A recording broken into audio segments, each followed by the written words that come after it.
தம் மனம் போன விருப்பப்பட்டவர்கள் எல்லாருக்கும் கொடுத்து தான் மட்டுமே கெட்டு போற ஒரே ராசி விருச்சிக ராசி. விருச்சிக ராசி ஆகிய பீஷ்மர் தன் வரத்தால் வாங்கிய 5 அம்புகளை அப்படியே அள்ளி கொடுக்கிறார் துரியோதனிடம். எப்பொழுதுமே விருச்சிக ராசி தன்னிடம் உள்ள பராக்கிரமத்தையும் தன்னிடம் உள்ள திறமையையும் தன்னிடம் உள்ளது தன்னிடமே வைத்துக் கொள்ள வேண்டும். ஒரு தொழிலை மாற்றி முடியாமல் வேறொரு தொழிலுக்கு ஓடி இன்றும் கஷ்டப்பட்டு இருக்கிறவங்க பாருங்க. விருச்சிக ராசிக்காரர்கள் வேப்ப மரத்தை வாழ்நாள் முழுக்க வேற எந்த தெய்வத்தையும் தேட தேவையில்லை. வேப்ப மரம் அந்த கேதுவை என்னாலும் விருச்சிக ராசியா அவங்க வீட்டில் கணபதினு ஒரு ஆள் இருப்பான், விநாயகன் இருப்பான், அல்லது விக்னேஸ்வரன் இருப்பான். யாராவது ஒரு ஆள் பி சீரியல் வா சீரியல் கண்டிப்பா இருந்தே தீரணும். பாட்டியாக இருந்தாலும் சரி, அந்த ஆத்மார்த்தமான பெற்ற மணி வயிறு குளிர்ந்த நம்மளுக்கு கோடீஸ்வர யோகமே கிடைக்கும். ஏன்னா அதுதான் 8 புதையல் யோகம் அதில் தான் கிடைக்கும்.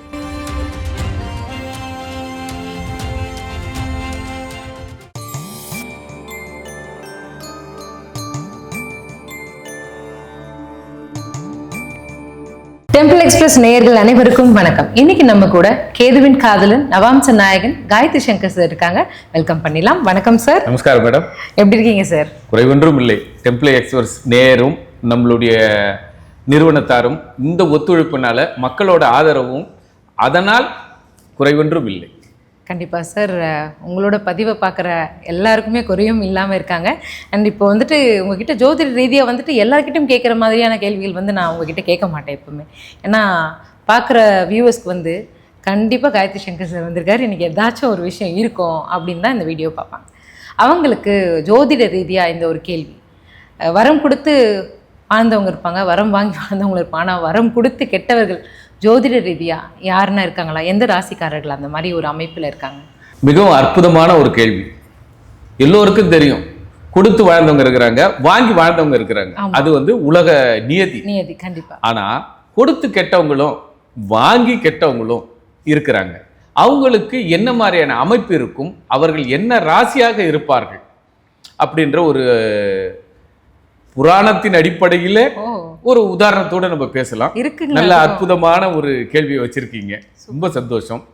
இந்த நேயர்களுக்கு இது மாதிரியான ஒரு கேள்விகளை எடுத்து பதிலை தொடுத்து மக்களுக்கு கொடுக்கும்போது இந்த டெம்பிள் எக்ஸ்பிரஸ் நல்லா ரீச்சபிள் ஆக இறைவனை வேண்டிக் கொள்கிறோம்.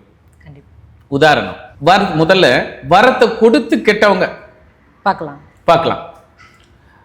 அதை உதாரணத்தோட பார்க்கலாம். மகாபாரத உதாரணத்தோடு. முதல்ல வரம் கொடுத்து கெட்டவர்கள் விருச்சிக ராசிக்காரங்க. ஏன்னா தன்னிடம் இருப்பதை எல்லாத்தையும் கொடுத்து கொடுத்து கொடுத்து பிறருக்காக. ஏன்னா அங்கேயே சந்திர நீசம், வரத்துக்கு அதிபதியாகிய கேது அங்கதான் உச்சம். ஆக ஞானத்தை கொடுத்து கொடுத்தும் அல்லது தன்னிடம் இருப்பதை கொடுத்து கொடுத்தும் தம் மனம் போன விருப்பப்பட்டவர்கள் எல்லாருக்கும் கொடுத்து தான் மட்டுமே கெட்டு போற ஒரே ராசி விருச்சிக ராசி. ஒரே ராசி. அந்த ராசி கொடுத்து சிவந்த கரங்கள் சொல்லலாம். ஆனா அந்த கரை அவங்களுக்கு கொடுத்து சிவந்ததை தவிர அவங்க குடும்ப வாழ்க்கைக்கு அஃபெக்ட் ஆகும். அதுக்கு ஒரு உதாரணம் சொல்றேன். மகாபாரத யுத்தம் நடக்குது. அந்த யுத்தத்துல பீஷ்மர் பஞ்சபாண்டவர்கள், துரியோதன கூட்டத்துக்கு பீஷ்மர் தான் தளபதியா இருக்காரு, பஞ்சபாண்டவர்களுக்கு கண்ணன் தளபதியா இருக்காரு. ஒரு காலகட்டத்துல துரியோதன கேட்கிறான், குருநாதருக்கு குருநாதர், தாத்தாவுக்கு தாத்தா, வம்சத்திற்கு வம்சம். ஒரு கோபதாபமா கேட்குறான், என்ன தாத்தா, பஞ்சபாண்டவர்கள் இதுவரை ஒருத்தர் கூட நம்மளால அழிக்க முடியலையே, நீ என்ன வித்த கத்துக்கின, நீ என்ன பண்ற, எனக்கு தான் பண்றியா, அவனுங்க தான் பேரனாக இருப்பதால் அவனுக்காகவும் சப்போர்ட் பண்றியா என்ற ஒரு வாதத்தை, கோபத்தை பீஷ்மர் மீது வைக்கிறாப்ல துரியோதனன். உடனே பீஷ்மர் என்ன பண்றாரு, தன்னுடைய ஞான திருஷ்டியால், தன்னுடைய அனுபவத்தினாலும் தன்னுடைய வரங்களினாலும் இறைவனை நினைத்து 5 அம்புகளை உருவாக்குகிறார். கண்மூடி ஒரு க்ஷணத்துல 5 அம்புகளை பார்த்தோன்னே துரியோதனனுக்கு அவ்வளவு சந்தோஷம். பரவாயில்ல, பீஷ்மர் சொல்றார், நாளை உதயத்தில் பிறகு யுத்தம் நடக்கும் பொழுது பஞ்சபாண்டவர்கள் அழிவார்கள், இது இந்த 5 அம்பின் மீது ஆணை. அப்படின்னு சொன்ன உடனே துரியோதனனுக்கு அவ்வளோ சந்தோஷம். இது பீஷ்மர் தன்னை உருக்கி, தன் தவ வலிமை உருக்கி, தன்னுடைய தியாகத்தை உருக்கி 5 அம்புகளை உருவாக்கி விட்டார். இது வரத்தை கொடுக்கிறார். யாருக்கு? துரியோதனனுக்கு கொடுக்கிறார். மிக அற்புதமான வரம். ஆனா மனிதராய் பிறந்து விட்ட எல்லோருக்குமே பிறப்பும் இறப்பும் உண்டு. ஆனா எதிரணியில இருக்கக்கூடிய பஞ்சபாண்டவர்களுக்கு இருக்கக்கூடிய சூத்திரதாரி கண்ணன். கண்ணன் ஒரு நினைப்பார் இல்லையா? இப்போ பீஷ்மர் 5 அம்பை உருவாக்கி காட்டிட்டார். துரியோதனனுக்கு அவ்வளவு சந்தோஷம். தீந்தாண்டா, இதோட பஞ்சபாண்டர்கள் அத்தனை பேர் அவுட்ரா அப்படின்னு ஒரு தெம்பு, தைரியம், வீரியம், பராக்கிரமத்துல வந்துட்டா. உடனே என்ன பண்றாப்ல, சரி தாத்தா போர்க்களம் நாளைக்கு சந்திக்கலான்னு சொல்லிட்டு கிளம்புறாப்ல. துரியோதன கிளம்புறாப்ல.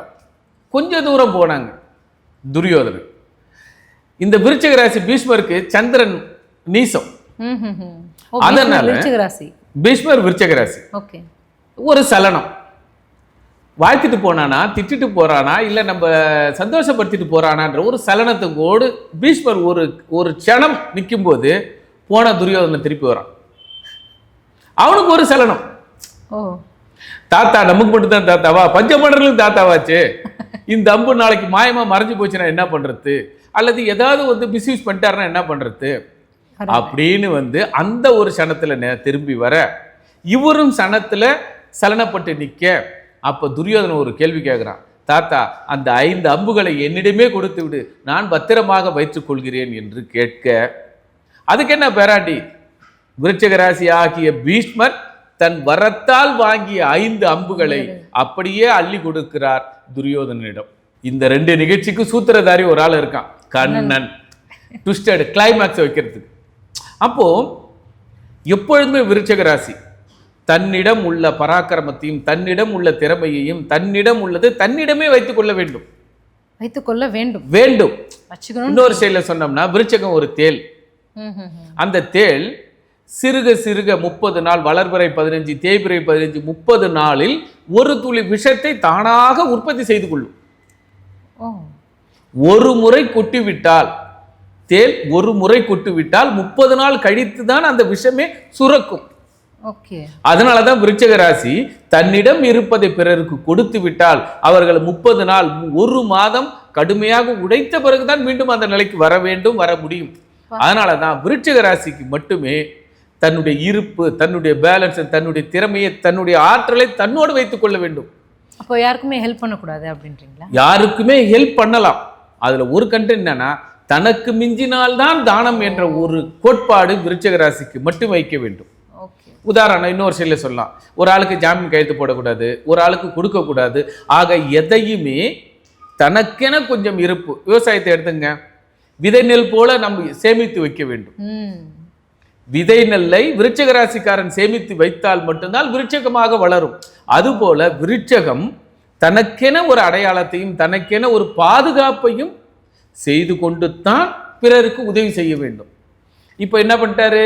தன்னையே உருக்கி, தன்னுடைய திறமைகளை உருக்கி, தன்னுடைய பராக்கிரமத்தினால் 5 அம்புகளை உற்பத்தி செய்தார் பீஷ்மர். அப்ப விருச்சிக ராசி பீஷ்மர். அப்ப 5 பஞ்சபாண்டவர்களை அழிப்பதற்காக உருவாக்கப்பட்ட அம்பை துரியோதன கிட்ட கொடுத்து, பேரன் கேட்டான், அரசன் கேட்டான் என்பதை கொடுத்து விட்டார். அப்ப தன்னுடைய பராக்கிரமம் எல்லாமே பிறரிடம் சென்று விட்டது. அதனால் விருட்சகம் தன்னுடைய இயல்பான நிலையை விட்டு சமநிலைக்கு வந்து விட்டது. எதுவும் செய்ய முடியாமல் ஒரு நிலைக்கு வந்து விட்டது. ஆக விருச்சிக ராசிக்காரர்கள் தனக்கென வாழ வேண்டும். அல்லது விருட்சகம் எந்த பாவமோ, அல்லது விருட்சகத்தில் எந்த கிரகமோ, இவர்கள் தனக்கென பேலன்ஸ் எப்பொழுதும் இறுதி வரை வாழ்நாளில் இவர்கள் இருப்பை சாகும் வரை இவர்கள் இருப்போடு இருக்க வேண்டும். ஒரு பேக்கப் வச்சுக்கிட்டே இருக்கணும். ஆமா, பேலன்ஸ் வச்சுட்டே இருக்கணும். இவர்களுக்கு இல்ல பசங்களுக்காக எல்லாத்தையும் கொடுத்துடலாம், பொண்ணுக்காக கொடுத்துடலாம், தம்பிக்காக கொடுத்துடலாம், தகப்பனுக்காக கொடுத்துடலாம், யாருக்காகவும் கொடுக்க கூடாது. கொடுத்தால் இவர்கள் கெட்டார்கள். கொடுத்து கெட்டவர்கள் முதன்மையானவர்கள் ஒரே ஒரு ராசி. யாருன்னா விருச்சிக ராசி. இது வரலாற்று நிகழ்வு. ஆக விருட்சகம் பீஷ்மர் தன்னை உருக்கிட்டார். இத்தனை ஆண்டு காலமாக அவருடைய தவ வலிமையை உருக்கி 5 அம்புகளை தயார் செய்தார். ஆனால் தயார் செய்து என்ன பலன்? கடகத்திற்காக அதை துரியோதனிடம் கொடுத்து விட்டார். ஆக கொடுத்து கெட்டதில் வரத்தை கொடுத்து கெட்டதில் முதன்மையான ராசி விருச்சிக ராசி. ஆக என்னாலும் தனக்கென வைத்துக் கொண்டு வாழ வேண்டும். சற்று பாசத்திற்காகவோ நேசத்திற்காகவோ சரணப்பட்டு விட்டால் கெட்டவர்களை மீண்டு வர முடியாத ஒரு சூழலில் கடனிலோ சிக்கலிலோ உறவிலோ இவர்கள் உதாசீனப்படுத்தி ஓரங்கட்டப்படுவார்கள். உதாரணம் ஒரு சிலர் பேசலாம். இன்னைக்கு ஒரு கட்சியில் எம்எல்ஏ ஆயிட்டு ஜெயிச்சுட்டு உடனே ராஜினாமா பண்ணி இன்னொரு கட்சியில் போய் சேரும் பொழுது அங்க சேரும் வரை மரியாதை இருக்கும். சேர்ந்த பிறகு உனக்கான ஒரு சேர் மட்டும்தான் இருக்கும், உனக்கான அடையாளங்கள் கிடையாது. அது இயற்கை. அதனாலதான் அது இப்படி வேறு கட்சியில சேர்ந்து அடையாளத்தை இழந்தவர்கள் பாதி பேர் பாருங்க விருச்சிக ராசியா இருப்பாங்க. விருச்சிகத்தில் கிரகம் இருக்கும். தன்னுடைய அடையாளத்தை எழுந்துட்டான், கொடுத்துட்டான். கொடுத்த பிறகு என்ன பண்ண முடியும்? 10ல் 1 11 தான். இன்னைக்கு பல கட்சிகளினுடைய சேர்க்கைகளும் பிரிவுகளும் போய் பாருங்க, விட்டுட்டு ஓடின அத்தனை பேரும் விருச்சிகத்தில் கிரகம் இருக்கும். அதே நேரத்துல ஓடாம உரிய இடத்துல இருப்பவர்கள் பாருங்க, அவங்களுக்கு விருச்சிகத்துல கிரகம் இருக்கு. தன்னிலை உணர்ந்தவர்கள், அந்த பேலன்ஸ் பண்ண தெரிஞ்சவர்கள் இன்னைக்கு நிரந்தரமா எவ்வளவு சிக்கல் வந்தாலும் சமாளிக்கிற உதாரணம் யூனிவர்சிட்டியில சொல்லலாம். கொரோனா பிறகுல எத்தனை குடும்பங்கள் கெட்டது, நலிவடைஞ்சது, மோட்டார் தொழில் நலிவடைஞ்சது, ஆட்டோ தொழில் நலிவடைஞ்சது, ஏன்னா உலகமே ஸ்தம்பனம் ஆயிடுது. அப்போ அரிசி பருப்பு எல்லாருடைய வாழ்வாதாரங்கள் ஸ்தம்பனமாச்சு. ஆனா அதுலயும் மீண்டு வந்திருக்காங்கல்ல, அவர்கள் எல்லாம் விருச்சிகத்துல கிரகம் இருக்கும்.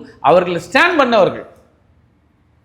ஒரு தொழிலை மாற்றி முடியாமல் வேறொரு தொழிலுக்கு ஓடி இன்றும் கஷ்டப்பட்டு இருக்கிறவங்க பாருங்க, அந்த வரத்தை மாத்தி கொடுத்துட்டாங்க.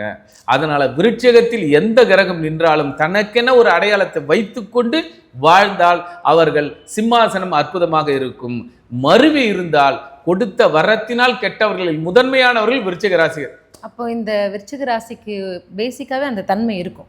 எஸ், அதை நம்ம பார்த்து பக்குவமா இந்த வீடியோ பார்த்து இப்போ உங்களோட அட்வைஸ் கேட்டு நம்ம கரெக்டா கண்டிப்பா ஹேண்டில் பண்ணிக்கிட்டு அவங்க லைஃப்ல கொஞ்சம் விருச்சிகத்துல எந்த கிரகம் நிக்குதுன்னு பாத்துக்குங்க, அந்த உறவுல பேலன்ஸ் வச்சிருக்கு.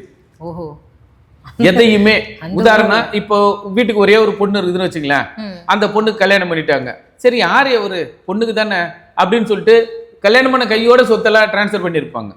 வந்த மாப்பிள்ள சரி போதும் நீங்க கிளம்புங்க, முதியோர் இல்லத்துக்கு கிளம்புங்கன்னு அனுப்பிச்சு விட்டுருவாங்க. இன்னைக்கு அனாதையாக பல பேர் விடப்பட்டதுக்கு காரணம் என்ன? எல்லாத்தையும் கொடுத்துட்டு போயிடுறாங்க. அப்போ கொடுத்து கெட்டவர்கள் யார், கெடுக்கப்பட்டது யார் அப்படின்னா விருச்சிகம் தான். அதன் தான் சொல்றது என்னன்னா, ஓ பொண்ணு நீதான், கடைசி வரை நீதான், இருக்கு வரை உன்னுடைய பிடிமானத்தை விடாத. நான் இல்ல எடுத்துக்குங்க, இருக்கு வரை நான் தான் ஆதாரம் என்பதை ஆதாரத்தோடு நிரூபணம் பண்ணுவது விருச்சிகம். கொடுத்து கெடுவதில் முதன்மையான ராசி விருச்சிக ராசி. ஆதலால் விருச்சிக ராசி நேயர்களும் விருச்சிகத்தில் எந்த கிரகம் நின்றாலும் உங்களுக்கென ஒரு பிடிமானத்தை இருத்தி வைத்துக் கொள்ளுங்கள். உங்களுக்கு அதுதான் வாழ்வாதாரம். இல்லை என்றால் வாழ்வாதாரமே இழந்து நடுத்தெருவில் நிற்கின்ற அனாதையாக பிறரை கையேந்தி நிற்கிற நிலைமை. மற்றவங்களை டிபெண்ட் பண்ணியே இருக்கிற மாதிரி டிபெண்ட் பண்ணியோடு இருக்கணும். ஏன்னா சம்பாரிச்சதெல்லாம் இவங்க, கொடுத்ததெல்லாம் இவங்க, கொடுத்துட்டு டிபெண்ட் பண்ணி இருக்கிற ராசி விருச்சிக ராசி. இதுதான் மகாபாரதத்துல பீஷ்மர் தன்னுடைய தவ வலிமையை உற்பத்தி செய்து அதனால் 5 அம்புகளை பெற்று அதை பயன்படுத்த முடியாமல் துரியோதனிடம் கொடுத்து விட்டார். ஆக வரத்தால் கெட்டவர்கள் விருச்சிக ராசிக்காரர்கள். இப்போ இவ்வளோ சொல்கிறீங்க சார். இப்போ அவங்களுக்கு வந்துட்டு ஓகேப்பா நான் இதெல்லாம் பண்ணுறேன், ஓரளவுக்கு சரி பண்ணுறேன், இருந்தாலும் எனக்கு கொஞ்சம் தெய்வ கடாட்சம் வேணும் அப்படின்னா விருச்சிக ராசிகள் வந்து லைஃப் பூரா வந்துட்டு ஒரு தசைகள், ஒரு பெயர்ச்சிகள், இல்லை நாள் கிழமை கரணம், இந்த மாதிரி நிறைய இருக்குது. எல்லாத்தையும் தாண்டி ஒரே ஒரு சப்போர்ட் இருந்தால் மேலே வந்துடலாம்ப்பா லைஃப் ஃபுல்லானா யாரை வச்சுக்கலான்றீங்க கூட? அதாவது விருச்சிகத்துக்கு எப்பொழுதுமே, விருச்சிகம் என்றால் விதை. விதை, ஓகே, விதை. அது எந்த விதையாக இருந்தாலும் அது விருச்சிகமாக வெளிவரும். அந்த விதை தான் ஆன்மீகம், அந்த விதை தான் தெய்வம், அந்த விதை தான் குல தெய்வம்.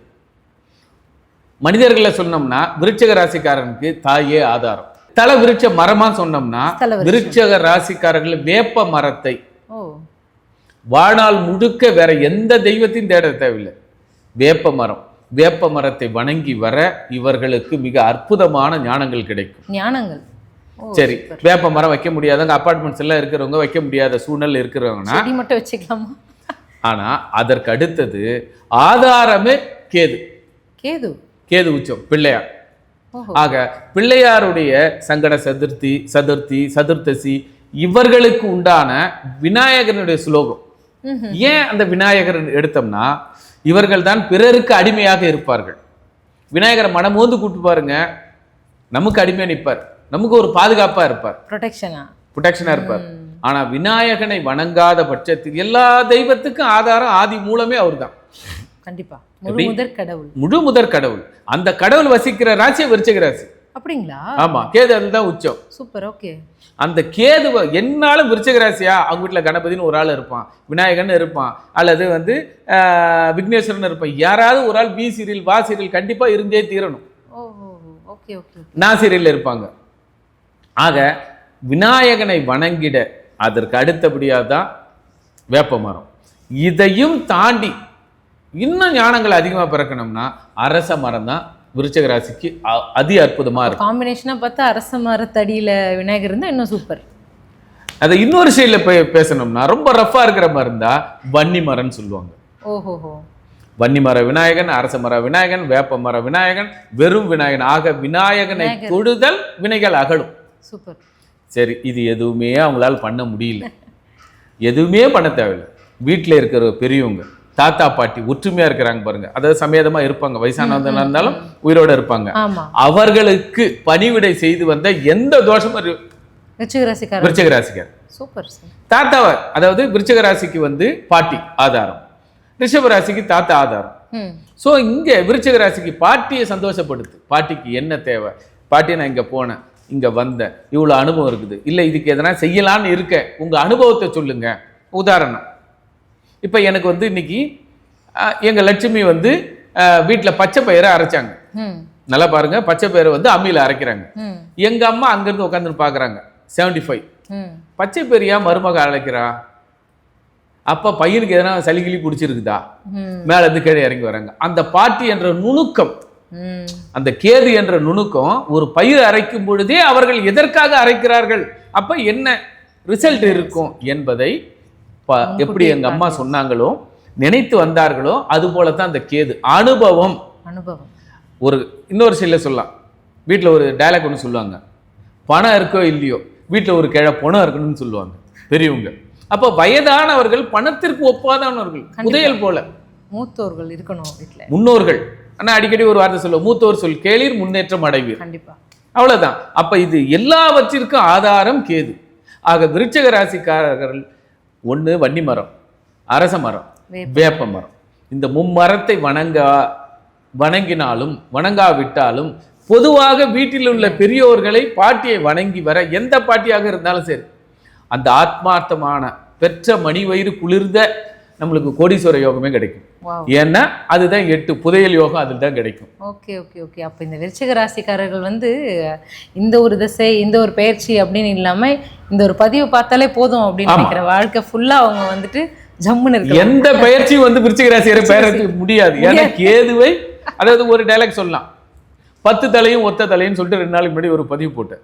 10 தலை ராவணனுக்கு ஒத்த தலை விநாயகன் தான் ஆதாரமா நின்னான். அதனால 10 தலையாக இருந்தாலும் ஒத்த தலையே ஆதாரம். அந்த ஆதாரம் கேது. கேது வணங்கிட யாதொரு கஷ்டங்களும் கிடையாது. கண்டிப்பா சார். விருச்சிக ராசி, அதுவும் விக்னங்களை தீர்க்கிற விநாயகரை போதும். எல்லாமே ஒரு லிங்க்ல இருக்கு. இந்த மாதிரியான நிறைய ஜோதிட ரகசியங்களை தொடர்ந்து நம்ம சேனல் கொடுத்துக்கிறீங்க. ரொம்ப ரொம்ப நன்றி. கண்டிப்பாக. தேங்க்யூ. நன்றி.